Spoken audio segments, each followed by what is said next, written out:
Hello दोस्तों, मैं जाकिर हुसैन आपकी जेटेस क्लास में स्वागत। दोस्तों, हम लोग लगातार हिस्ट्री का अध्ययन कर रहे हैं और उस हिस्ट्री के अंतर्गत जो है क्लास 8 की हिस्ट्री में चैप्टर नंबर 2 और चैप्टर नंबर 2 में हम अध्ययन करेंगे व्यापार से साम्राज्य तक। और ये जो होगा आपका पार्ट 2 होगा। पार्ट 1 जो है मैं ऑलरेडी करा चुका हूँ, आप मेरे चैनल से देख सकते हैं। और ये पार्ट 2 होगा। तो व्यापार से साम्राज्य तक कैसे जो है अंग्रेज कंपनी आती है, पुर्तगाली कैसे आते हैं और आने के बाद जो है हमारे यहाँ कैसे अपने आप के साम्राज्य को किलेबंदी कैसे करते हैं, कैसे मीर जाफ़र, मीर कासिम, ठीक है, सिराजुद्दौला, लॉर्ड क्लाइव जो है कैसे ये सब लोग युद्ध करते हैं और कैसे एक दूसरे को नवाब बनाया जाता है, कैसे एक दूसरे के बीच फूट डाली जाती है। इन सारी घटनाओं के बारे में जो है हम अध्ययन करेंगे। और साथ ही साथ जो है प्लासी का युद्ध देखते हैं, बक्सर का युद्ध देखते हैं, ये किन कारणों से होता है, कौन हारता है इसमें और किसकी कारणों से हारा जाता है, इन सारी घटनाओं के बारे में अध्ययन करेंगे। तो पार्ट 1 जरूर देखें, उसके बाद पार्ट 2 आपको बिल्कुल समझ में आएगा। देखिए, यहाँ पे हम पढ़ते हैं टीपू सुल्तान। तो टीपू सुल्तान जिसको क्या कहा जाता है, शेर मैसूर। तो फर्स्ट क्वेश्चन आपको यही से मिल रहा है कि शेर मैसूर किसके नाम से जाना जाता है, मैसूर का शेर किसको कहा जाता है, टीपू सुल्तान को। और आप कमेंट करके बताएंगे कि टीपू सुल्तान जो था किसका पुत्र था। तो टीपू सुल्तान शेर मैसूर जब कंपनी को अपने राजनीतिक और आर्थिक हितों पर खतरा दिखाई दिया तो कंपनी ने प्रत्यक्ष सैनिक टकराव का रास्ता भी अपना लिया, क्योंकि धीरे धीरे जो अंग्रेज कंपनी थी वह भारत के अंतर्गत क्या हो गई थी, ताकतवर हो गई थी। क्योंकि उनको एक पता चल गया था कि यदि भारत के अंतर्गत ही हमें भारत के अंदर अपनी सत्ता मजबूत करनी है तो सबसे पहले सामाजिक आर्थिक रूप से हमें लोगों के ऊपर क्या करना होगा, कब्जा करना होगा। तो रॉबर्ट क्लाइव ने क्या किया कि पूरी तरीके से अपने नेतृत्व के अंतर्गत जो है, हालांकि रॉबर्ट क्लाइव को क्या किया जाता है, मार दिया जाता है, ठीक है ना। वो मारा नहीं जाता बल्कि वो क्या करता है, आत्महत्या कर लेता है। क्योंकि उसके ऊपर जो है ब्रिटिश कंपनी जो होती है उसको क्या क्या करती है, धोखाधड़ी और एक प्रकार से कर सके कि लूट का आरोप लगाती है। और यह रॉबर्ट क्लाइव जो है सहन नहीं कर पाता है, जिसकी वजह से जो है वो आत्महत्या कर लेता है। तो जब कंपनी को अपने राजनीतिक और आर्थिक हितों पर खतरा दिखाई देता तो कंपनी क्या सोच रही थी कि हम क्या करते हैं, प्रत्यक्ष रूप से अपने सैनिक टकराव कर सकते हैं। तो दक्षिण भारतीय राज्य मैसूर के उदाहरण से ये बात समझ में आती है।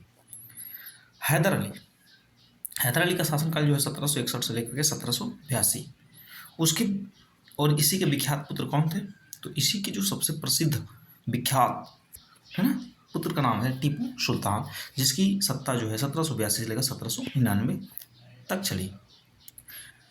और तो टीपू सुल्तान के नेतृत्व में जो मैसूर जो था वह काफ़ी क्या हो चुका था, ताकतवर हो चुका था। क्योंकि टीपू के अंतर्गत जो थी, टीपू जो था निडर, साहसी, ठीक है, और समृद्ध और सैनिकों को एकदम सजो करके लेकर चलने वाला था। तो इस प्रकार से इसकी सत्ता जो थी, इसकी शासनकाल जो थी बहुत ही क्या हो गई थी, ताकतवर हो चुकी थी। और ये किसी से लड़ने के लिए क्या थी, तैयार थे। बात आती है मालाबार तट पर।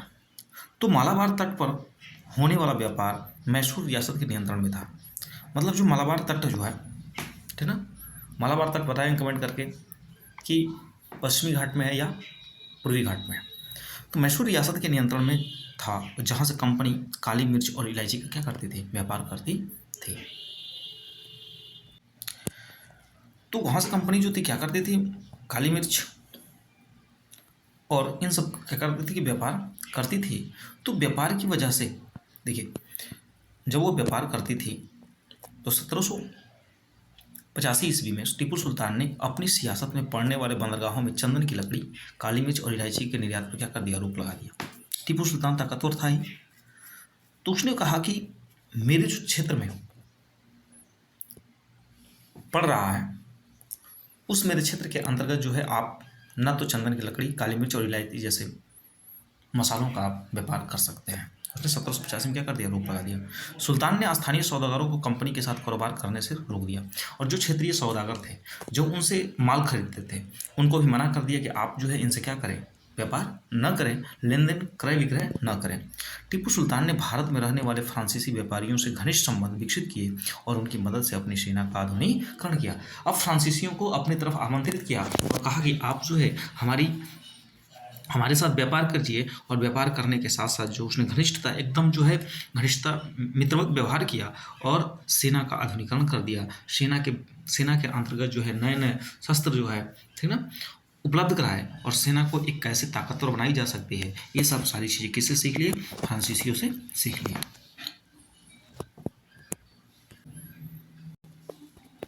ये सारी चीज़ें देख कर देखिए, ये सारी चीज़ें देख करके सुल्तान के इस कदम से अंग्रेज क्या हो गए?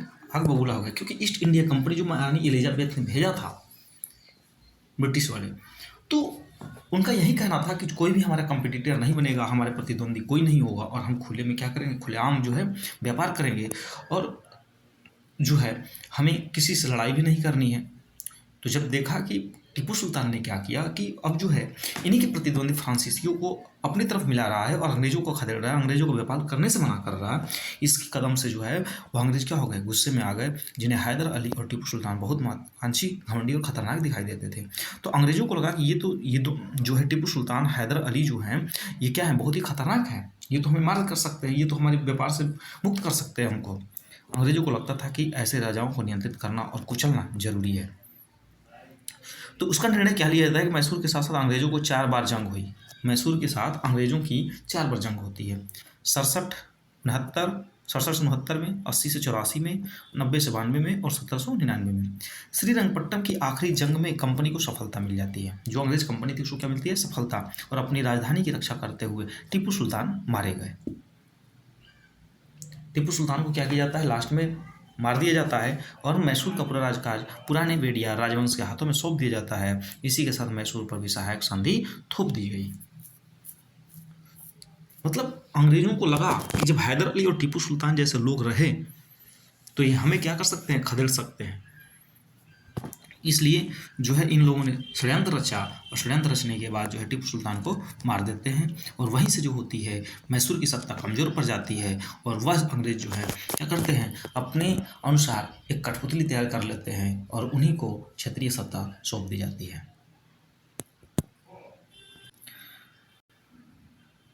अब आते हैं मराठों से लड़ाई। 18वीं शताब्दी के आखिरी में, देखिए 18वीं शताब्दी के आखिर में कंपनी मराठों की ताकत को भी काबू और ख़त्म करने के बारे में सोचने लगी। अब अंग्रेज कंपनी जो थी, ब्रिटिश कंपनी जो थी, वह धीरे धीरे यह सोच रही थी कि अब इतने हमने तो मैसूर, शेर मैसूर, टीपू सुल्तान, हैदर अली जैसे लोगों को क्या कर दिया? तो नाबूद कर दिया, तो क्यों ना हमारे मराठों को भी क्या कर दे? ताकत को कमज़ोर कर दे।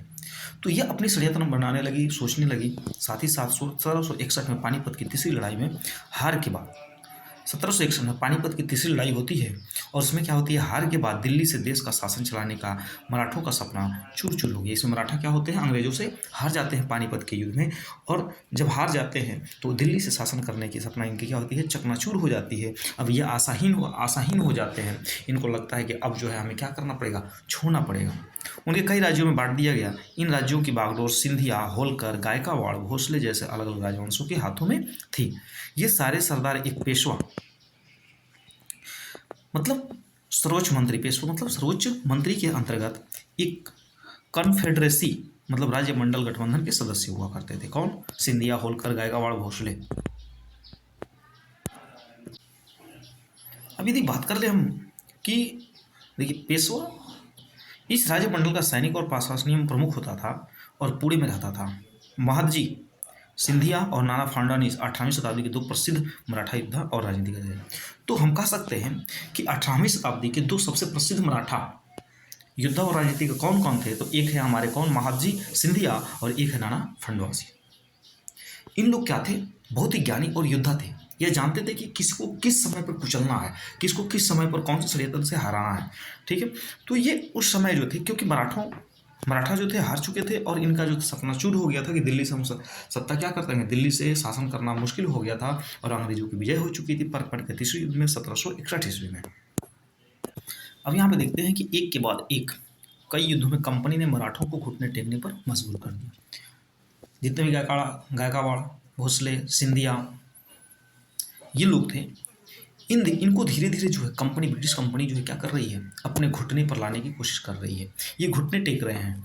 पहला युद्ध 1782 में सालाबाई संधि के साथ खत्म हुआ, जिसमें कोई पक्ष नहीं जीत पाया। जितनी ताकतवर मराठा थे उतनी ताकतवर कौन थी? ब्रिटिश कंपनी थी।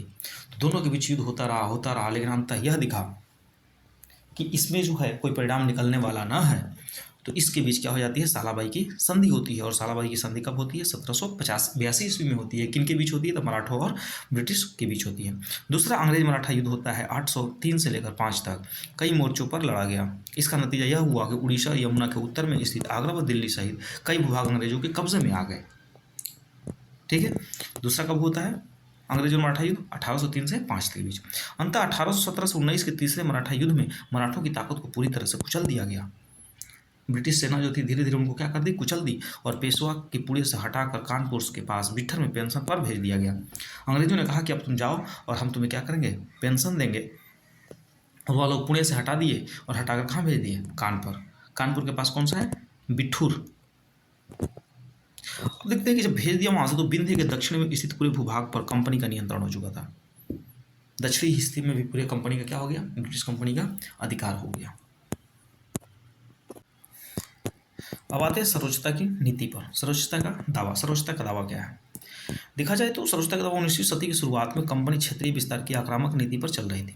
लॉर्ड हेस्टिंग्स से, ठीक है ना, 1813 से 1823 ईस्वी तक नेतृत्व में सर्वोच्चता की एक नई नीति शुरू की गई। मतलब सर्वोच्चता की नई नीति कब शुरू की गई है? 1813 से 1823 के बीच, मतलब 10 साल के। कंपनी का दावा था कि उनकी सत्ता सर्वोच्च है, इसलिए वो भारतीय राज्यों से ऊपर है। क्योंकि सबको कुचल रहे थे, मराठों को भी घुटने पे ला दिए। ठीक है। पेशवा, सिंधिया, भोसले, गायकवाड़, ये जितने भी लोग थे इनको घुटने पर ला दिया, और इनको हटा करके, पुणे से हटा करके जो है इनको भेज देता है कानपुर। कानपुर के बिठूर वाले जगह पे, और इनको पेंशन देना शुरू कर देता है। तो इससे जो इसको लगता है कि अब जो है हमने उत्तर से लेकर के दक्षिण तक पूरे भारत पर कब्जा कर लिया, और हमारी सत्ता क्या है? सर्वोच्च है। अपने हितों के रक्षा के लिए वो भारतीय रियासतों का अधिग्रहण करने या उनके अधिग्रहण की, ठीक ना, धमकी होने का अधिकार उनके पास मानती थी। लेकिन एक बात यहाँ देखने को मिलती है, लेकिन जब यह प्रक्रिया बुरटोक नहीं चली। उदाहरण के लिए यदि जब अंग्रेजों ने कित्तूर, फिलहाल कहाँ पड़ता है कित्तूर? तो कित्तूर पड़ता है कर्नाटक में, कि छोटे से राज्य में कब्जे को लेने का प्रयास किया। जो अंग्रेज थे उन्होंने कित्तूर को क्या किया? कब्जे में लेने का प्रयास किया। तो वहाँ पे एक रानी जिनका नाम था चेन्नम्मा। चेन्नम्मा ने क्या कर दिया? वो हथियार उठा लिए और अंग्रेजों के खिलाफ क्या कर दिया? आंदोलन छेड़ दिया।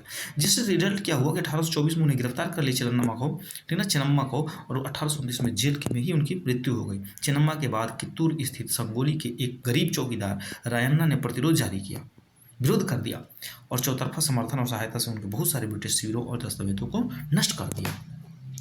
तो हमने देखा कि चेन्नम्मा, रानी चेन्नम्मा जो है, जब अंग्रेज जो है कित्तूर पे धावा बोलते हैं, आक्रमण करते हैं, तो चेन्नम्मा जो है अपने हथियार उठा लेती है और उनसे लड़ते लड़ते क्या होती है? गिरफ्तार कर ली जाती है, और गिरफ्तार करने के बाद जेल में बंद की जाती है, जिससे उनकी जेल में क्या होती है? मृत्यु हो जाती है। जब जेल में मृत्यु हो जाती है तो इस बात का सदमा जो होता है एक चौकीदार रायन्ना को लगता है, और रायन्ना जो है इसका प्रतिरोध करता है, और जो है चारों तरफ समंथन मिलती है, और ब्रिटिश के कई शिविर, ठीक ना, और सिविल जहाँ पे था उनके कई दस्तावेजों क्या कर दिया जाता है? नष्ट कर दिया जाता है। किसके द्वारा? रायन्ना के द्वारा और रायन्ना के साथियों के द्वारा।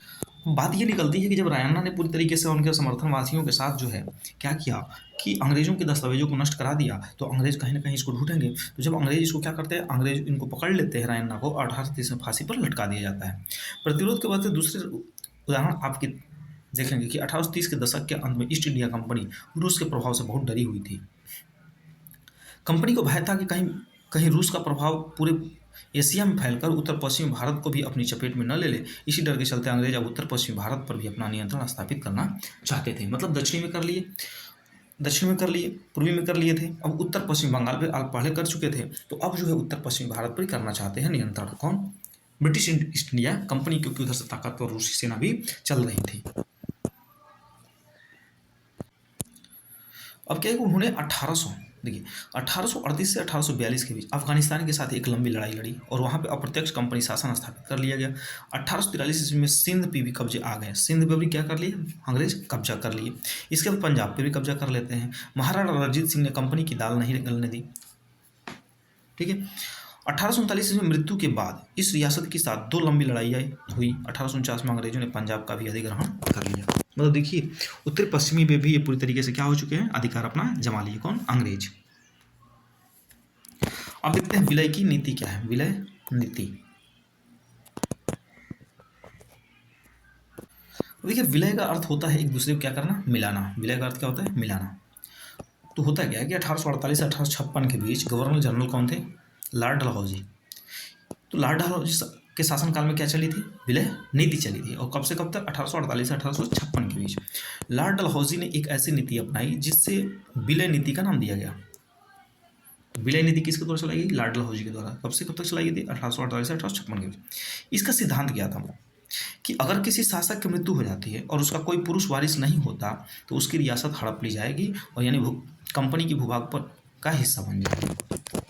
लॉर्ड डलहौजी ने यह बना दिया नियम कि यदि कोई राजा शासन कर रहा है और उसका कोई वारिस नहीं है, यदि उसका कोई लड़का नहीं, उत्तराधिकारी नहीं है, तो उसकी राज्य पर कोई दूसरे का अधिकार नहीं होगा, बल्कि कंपनी, ब्रिटिश कंपनी जो है उस पर अपना क्या कर लेगी, अधिकार कर लेगी, अर्थात अपने में ले लेगी।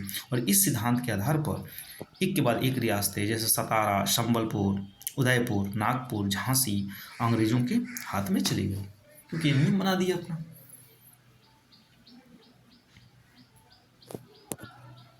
तो विलय नीति जो है आपको समझ में आ गया होगा। अब देखते हैं हम नए शासन की व्यवस्था कैसे थी। नए शासन की व्यवस्था, तो नए शासन की व्यवस्था की बात कर लेंगे तो गवर्नर जनरल वारेन हेस्टिंग कब से कब तक रहा, 1773 से 1750। सारे महत्वपूर्ण व्यक्तियों में से था। उन्होंने कंपनी की ताकत फैलाने में भूमिका बनाई। किसने, वारेन हेस्टिंग ने। वारेन हेस्टिंग के समय तक आते आते कंपनी न केवल बंगाल बल्कि बम्बई और मद्रास में भी सत्ता हासिल कर चुकी थी। ब्रिटिश इलाके मोटे तौर पर प्रशासकीय बटे हुए थे, जिसे प्रेसिडेंसी कहा जाता था। तो प्रेसिडेंसी क्या है, तो प्रेसिडेंसी हम उसको कहते हैं, ये ब्रिटिश इलाका जो कई प्रशासकीय इकाइयों में बटा हुआ है, उसी को हम प्रेसिडेंसी कहते हैं। और उस समय 3 प्रेसिडेंसी थी। कहाँ कहाँ थी, बंगाल में थी अंग्रेजों की, मद्रास में थी और बम्बई में थी। और हर एक का शासन गवर्नर के पास होता था। हर एक का शासन गवर्नर के पास होता था। और उसमें क्या होता, सबसे ऊपर गवर्नर जनरल होता था। वारेन हेस्टिंग ने प्रशासकीय सुधार के नए क्षेत्र में उसके सुधार खासतौर पर उल्लेखनीय थे। अब यहाँ देखते हैं 1772 में एक नई न्याय व्यवस्थापित की गई। इस व्यवस्था में यह प्रावधान था कि हर जिले में 2 अदालतें होंगी, फौजदारी और दीवानी। दीवानी अदालतों के मुखिया कौन होते थे, जिला कलेक्टर होते थे। मौलवी और हिंदू पंडित उनके लिए भारतीय कानूनों की व्याख्या करते थे। फौजदारी अदालतें अभी भी काजी और मुफ्ती के ही अंतर्गत थी, लेकिन वे भी कलेक्टर की निगरानी में काम करते थे। ऐसा नहीं था कि जो फौजदारी अदालत दे दी गई है तो मौलवी और काजी जो है अपने मन से करेंगे, मुफ्ती और कागजी जो होंगे अपने मन से करेंगे, ऐसा नहीं। वो भी कलेक्टर के अंडर ही देखरेख में हुआ करती थी। और दीवानी तो ऑलरेडी किसके हाथ में थी, यूरोपीय कलेक्टर के में हुआ करती थी। अब यहाँ बात कर लें काजी क्या होता है। तो काजी जो है क्या होता है, एक न्यायाधीश होता है। जबकि मुफ्ती क्या होता है, मुफ्ती जो है मुस्लिम समुदाय का एक न्यायविद जो कानून की व्याख्या करता है, और काजी इस व्याख्या के आधार पर फैसले सुनाता है। मतलब मुफ्ती कानून की व्याख्या करना और काजी का काम क्या है, एक न्यायाधीश के रूप में काम करना और फैसले सुनाना। एक आता है महाभियोग। महाभियोग क्या है, देखिए, जब इंग्लैंड के हाउस ऑफ कॉमन में किसी व्यक्ति के खिलाफ दुराचरण का आरोप लगाया जाता है तो हाउस ऑफ लॉर्ड्स मतलब संसद का ऊपरी सदन, ठीक ना, संसद का ऊपरी सदन क्या कहलाता है, कमेंट करके बताएंगे, उस व्यक्ति के खिलाफ मुकदमा चलाता है और इसे महाभियोग कहा जाता है। महाभियोग क्या है, जब इंग्लैंड के हाउस ऑफ कॉमन्स में किसी व्यक्ति के खिलाफ दुराचरण का आरोप लगाया जाता है तो हाउस जो होती है उसके खिलाफ क्या करती है, मुकदमा चला देती है और उसी को महाभियोग कहते हैं।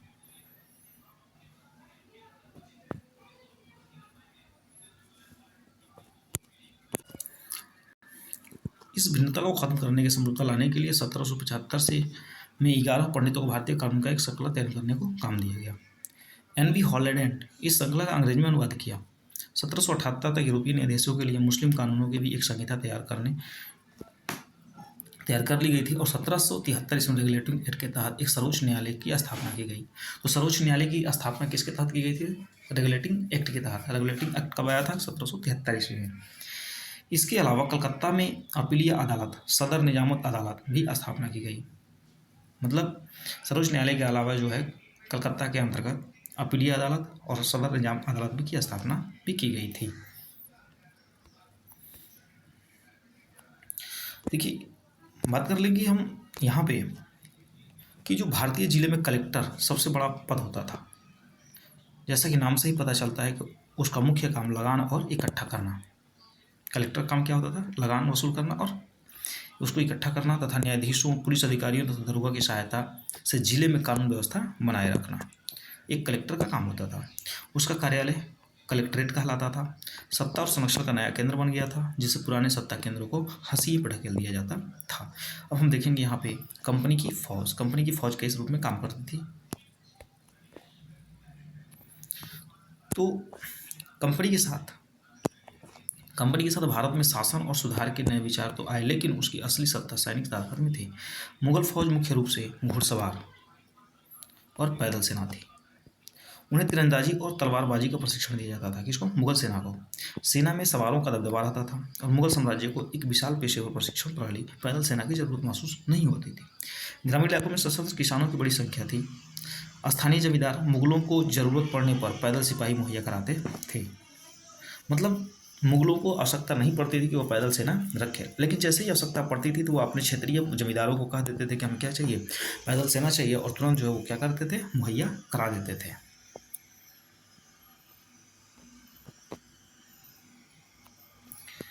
यहाँ देखते हैं कि 18वीं सदी में अवध और बनारस जैसी रियासतों में किसानों को भर्ती करके पेशेवर सैनिक प्रशिक्षण दिया जाता था और यह सूरत बदलने लगी। ईस्ट इंडिया कंपनी ने जब अंग्रेजी सेना के लिए भर्ती शुरू की तो उसने यह तरीका अपनाया। अंग्रेज अपनी सेना को सिपाही क्या है? जो भारतीय शब्द सिपाही से बना है, तो अंग्रेज अपनी सेना को सिपाही कहते थे। क्या कहते थे? सिपाही मतलब आर्मी कहते थे। 1820 के दशक में जैसे जैसे युद्ध तकनीक बदलने लगे, कंपनी की सेना में घुड़सवार टुकड़ियों की जरूरत कम होने लगी। इसी वजह की थी कि ब्रिटिश साम्राज्य बर्मा, अफगानिस्तान और मिस्र में भी लड़ रहा था, जहां सिपाही मस्केट मतलब क्या है? तोड़ीदार बंदूक और मैचलाक से लैस होते थे। मतलब 1820 के दशक आते आते क्या हुई कि युद्ध तकनीकी बदलने लगी थी और कंपनी की सेना में घुड़सवार टुकड़ियों की जरूरत कम होती थी, जिसकी वजह यह थी कि ब्रिटिश साम्राज्य जो था बर्मा, अफगानिस्तान और मिस्र में भी क्या हो गया था? फैल करके वहाँ तक लड़ाइयाँ कर रहा था, जिसमें सिपाहियों के पास क्या थी? मस्केट थी, तोड़ने वाली बंदूक थी और मैचलाक से लैस होते थे। कंपनी की सेना के सिपाहियों को बदलती सैनिक आवश्यकताओं का ध्यान रखना पड़ता था और पैदल टुकड़ी ज़्यादा महत्वपूर्ण होती जा रही थी, क्योंकि लड़ने में क्या थी? काबिल हुआ करती थी। यहाँ पे कुछ शब्द दिए गए हैं, जैसे दिया है धर्मशास्त्र। धर्मशास्त्र क्या है? संस्कृत की ऐसी कृति है जिनमें सामाजिक तौर तरीकों और आचरण के सिद्धांतों की व्याख्या की जाती थी, उसे धर्मशास्त्र कहते थे। ये धर्मशास्त्र जो 500 ईसा वर्ष पहले लिखे गए थे। सवार क्या है? घुड़सवार से तात्पर्य है। मस्केट पैदल सिपाहियों द्वारा इस्तेमाल किए जाने वाली एक भारी बंदूक थी, जिसको मस्केट कहते थे। मैचलॉक क्या था? शुरुआती दौर की बंदूक जिसमें बारूद को माचिस से चिंगारी दी जाती थी, उसे हम मैचलॉक कहते हैं। मैच। आइए देखते हैं निष्कर्ष क्या निकला था कि ईस्ट इंडिया कंपनी एक व्यापारिक कंपनी से बढ़ते बढ़ते एक भौगोलिक औपनिवेशिक शक्ति बन गई। 19वीं सदी की शुरुआत में नई भाप तकनीकी से आने की प्रक्रिया तेज हुई।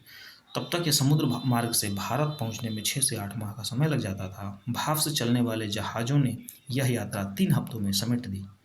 देखिए कितनी तेज़ी से जो है डेवलप कर लिए ये लोग, और इसके बाद तो ज़्यादा से ज़्यादा अंग्रेज और उनके परिवार भारत जैसे दूर देशों में आने लगे घूमने के लिए। 1857 तक भारतीय उपमहाद्वीप के 63% भूभाग और 78% आबादी पर कंपनी का सीधा शासन हो गया था। देखिए यहाँ पर देख रहे हैं कि 1857 आते आते पूरे भारतीय उपमहाद्वीप के हिस्सों में 63% भूभाग पर और 78% आबादी पर कंपनी का सीधा शासन हो गया था। देश के शेष भूभाग और आबादी पर कंपनी का अप्रत्यक्ष प्रभाव था। मतलब कंपनी थी लेकिन अप्रत्यक्ष रूप से इधर उधर थे। इस प्रकार व्यावहारिक स्तर पर ईस्ट इंडिया कंपनी को पूरे भारत को अपने नियंत्रण में ले चुका था। अब थोड़ा सा हम देख लेते हैं अन्य दक्षिणी अफ्रीका में दास व्यापार क्या था। दक्षिणी अफ्रीका में दास व्यापार,